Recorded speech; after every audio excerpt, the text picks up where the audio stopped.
Assalamualaikum, kembali lagi di channel Legowo Story. Sebelum lanjut ke videonya, mohon bantuannya untuk subscribe channel ini. Terima kasih. Bab 3209, tidak ada permintaan. Tuan Chen, ketika kami berteleportasi, Anda tidak pernah memulihkan kesadaran Anda, dan dalam proses teleportasi, kesadaran semua orang tertutup, seperti orang mati. Tapi setelah teleportasi, kesadaran akan pulih, tapi kamu belum pulih, yang membuat kami berdua takut. Ji Yun menjelaskan dengan Chen Ping, bagaimana dengan orang-orang ini. Chen Ping menunjuk ke selusin kultivator tak bergerak di sekitarnya dan bertanya. Mereka semua mati, dan setiap kali susunan teleportasi diaktifkan, selalu ada orang pintar yang memancarkan kesadaran ilahi untuk melihat kekuatan susunan teleportasi. Orang-orang ini semua karena ketidaktaatan, setelah memancarkan kesadaran ilahi, kesadaran mereka dilucuti oleh susunan teleportasi, dan meskipun mereka tidak mati, mereka mengikuti orang mati tidak diragukan lagi. Seorang kultivator berusia 40-an berkata saat dia melewati Chen Ping. Chen Ping juga memikirkan situasinya saat ini, dan situasi dengan orang-orang ini persis sama. Dia juga penasaran dan memancarkan gumpalan kesadaran ilahi, dan dia dikelilingi oleh susunan teleportasi untuk kaca seluruh tubuh jiwanya. Tapi untungnya, pada saat kritis, Da Luo Jindian di laut menyelamatkan hidupnya. Chen Ping sedikit takut saat ini, tetapi mengingat adegan pengalaman itu, Chen Ping menemukan bahwa ketika lelaki tua itu meletakkan susunan teleportasi, Chen Ping mengingat semuanya dalam pikirannya. Dengan kata lain, jika Chen Ping memiliki kekuatan yang cukup sekarang, dia juga bisa sepenuhnya mengikuti operasi lelaki tua itu dan juga menyusun susunan teleportasi yang sangat besar ini. Memikirkan hal ini, hati Chen Ping menjadi bersemangat lagi. Tuan Chen, ayo cepat pergi, saya khawatir jaraknya ribuan mil dari kota terdekat. Jika hari mulai gelap, aku khawatir tempat ini akan dipenuhi monster. Ji Yun mengingatkan Chen Ping, yang tercengang. Bagus, Chen Ping mengangguk, lalu melihat ke pegunungan dan hutan di sekitarnya, dan berkata dengan sedikit bingung, kami diteleportasi oleh susunan teleportasi, bukankah seharusnya itu diteleportasi ke susunan teleportasi lain? Bagaimana kamu bisa diteleportasi ke tempat ini? Sepertinya tidak ada susunan teleportasi di sini. Chen Ping bingung, dalam kognisi, sepertinya itu adalah teleportasi antara dua susunan teleportasi. Bagaimana bisa memindahkan mereka ke hutan belantara ini? Tuan, jenis susunan teleportasi yang Anda sebutkan adalah teleportasi dua arah tetap, dan susunan teleportasi yang kami buat ini tidak. Susunan teleportasi ini hanya akan memindahkan orang ke area umum. Lokasi setiap teleportasi tidak sama, tetapi tidak akan terlalu berbeda. Dan berbicara tentang susunan teleportasi ini setara dengan merobek ruang dan waktu, memungkinkan semua orang untuk melewati celah spasial dan mencapai tempat yang mereka ingin tuju. Namun, terkadang ketika susunan teleportasi gagal, itu juga akan terjadi untuk memindahkan orang ke tempat lain, karena ruang dan waktu rusak, sehingga lokasi teleportasi juga akan bergeser. Fire Phoenix menjelaskan dengan Chen Ping. Chen Ping mendengarkan penjelasan Phoenix api, dan dia memahaminya, jadi beberapa orang dengan cepat keluar dari hutan pegunungan. Ji Yun menemukan tempat terbuka dan melepaskan pesawat. Mereka berencana untuk membawa pesawat ke kota terdekat untuk beristirahat, dan mereka membuat rencana untuk kembali. Tapi begitu pesawat Ji Yun dilepaskan, banyak pembudidaya mengelilinginya. Taois, berapa biaya untuk naik pesawat Anda? Seseorang bertanya pada Ji Yun. Maaf, saya duduk di pesawat ini sendirian, dan saya tidak meminta tamu. Ji Yun melambaikan tangannya. Taois, saya memiliki pesawat yang begitu besar, dan saya benar-benar cukup kaya, tetapi nyaman. Mari kita naik. Orang lain melangkah maju dan mengikuti Ji Tao. Ji Yun baru saja akan berbicara, tetapi melihat Tuan Ji, yang mengikuti penguasa istana Jubaria, berjalan mendekat, dan mau tidak mau naik pesawat, alis Ji Yun sedikit mengernyit, dan dia akan marah. tetapi dia dihentikan oleh kultivator di samping. Bab 3210, Kota Kuning dan Biru. Taois, ini tuan kedua Ji, dia bisa naik pesawatmu. Ini ciptaanmu, Kota Kuning dan Biru di depan. Keluarga Ji adalah keluarga terbesar. Jika kamu ingin pergi ke kota di depan untuk beristirahat, maka jangan menyinggung Ji. Tuan kedua, biksu itu berbisik pada Ji Yun, keluarga Ji. Ji Yun tertegun, dan kemudian ada sedikit kejutan di wajahnya, karena ayahnya mengatakan bahwa kampung halaman mereka berada di domain tengah. Mungkin tuan kedua Ji ini adalah kerabatnya sendiri.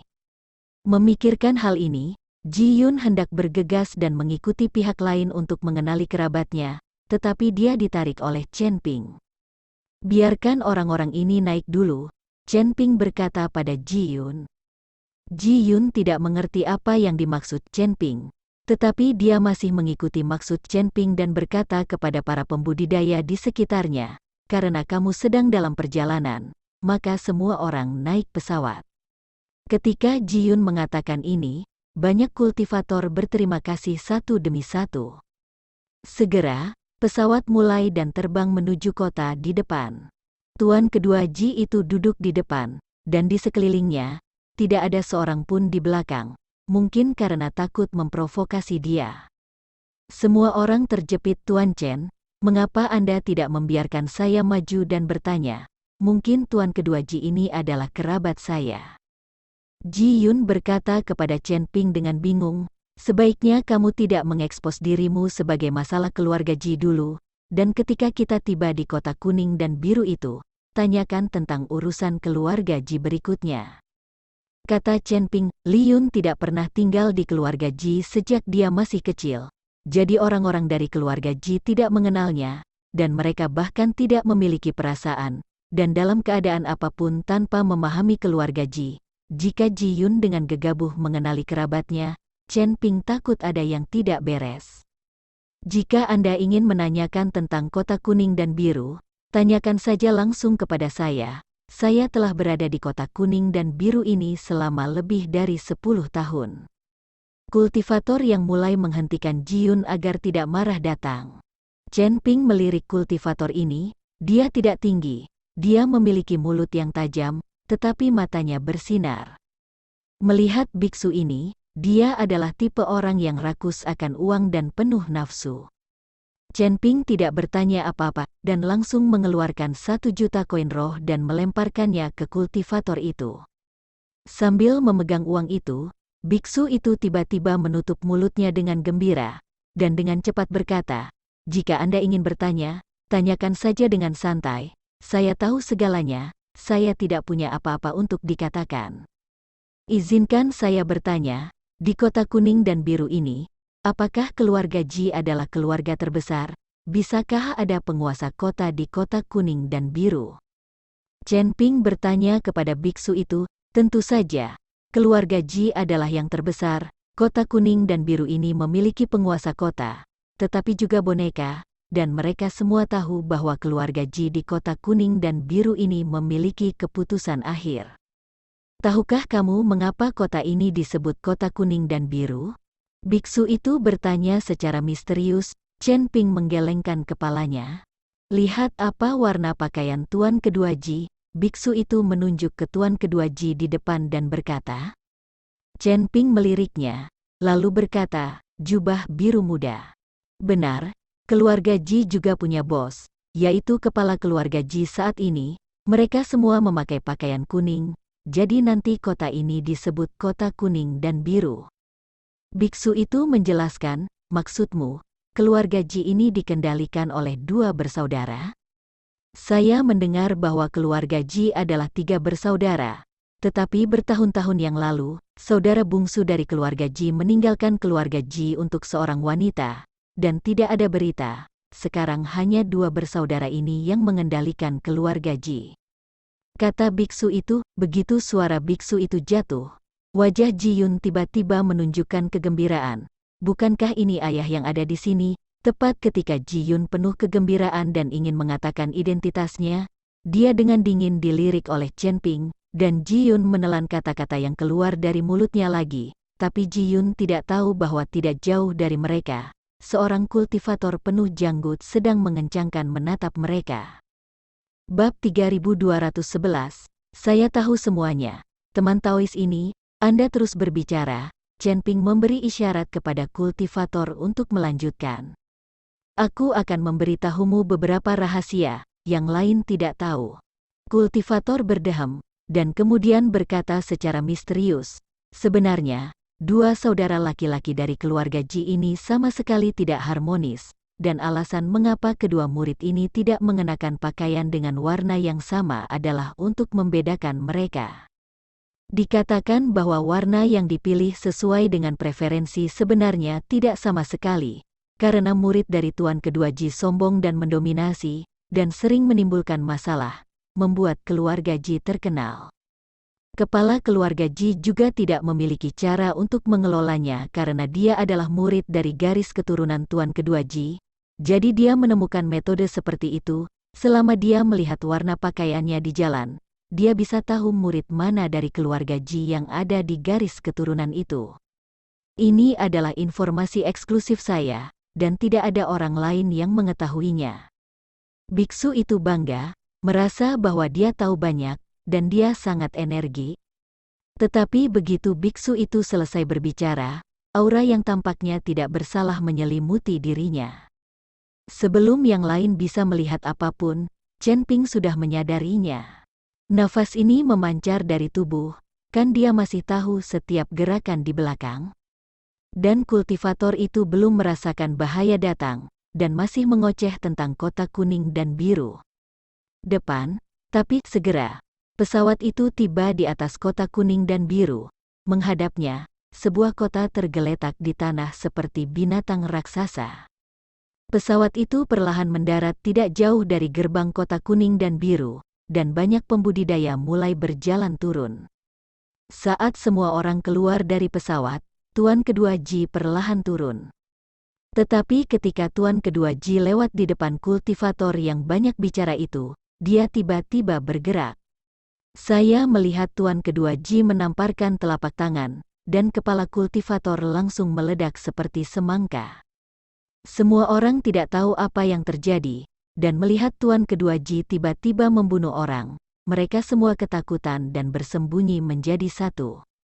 Ketika seseorang berani membicarakan urusan keluarga Ji saya, inilah akhirnya. Setelah tuan kedua Ji selesai berbicara, dia berjalan maju perlahan. Kata-kata tuan kedua Ji sepertinya kepada Chen Ping dan mereka, jangan biarkan mereka memukul keluarga Ji-nya, dan dengan tuan kedua Ji berjalan maju, gerbang kotak kuning dan biru perlahan terbuka, dan beberapa binatang iblis mengeluarkan gerobak. Di belakang gerobak ada sekelompok centaur berpakaian biru. Sekilas, saya tahu bahwa orang-orang ini ada di sini untuk menjemput tuan kedua musim ini. Tuan kedua Ji naik ke atas mobil, dan kemudian memasuki kota.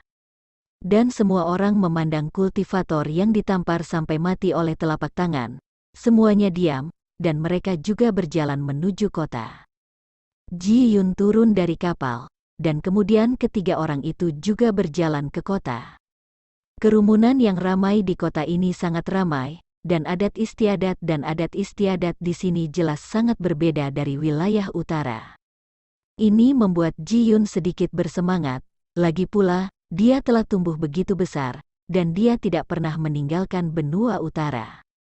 Melihat Ji Yun seperti itu, Fire Phoenix tersenyum dan berkata, lihatlah penampilanmu yang belum pernah melihat dunia, 5 benua surga dan alam manusia, aku telah berbalik. Ji Yun dan Huo Feng berbicara dan tertawa, tetapi Chen Ping tidak mengatakan sepatah kata pun, karena dia merasa seseorang di belakangnya mengikuti mereka. Sejak dia berada di susunan teleportasi, dia selalu merasa ada sepasang mata yang menatap mereka. Sekarang ada orang yang mengikuti di belakangnya, yang harus membuat Chen Ping meningkatkan kewaspadaannya.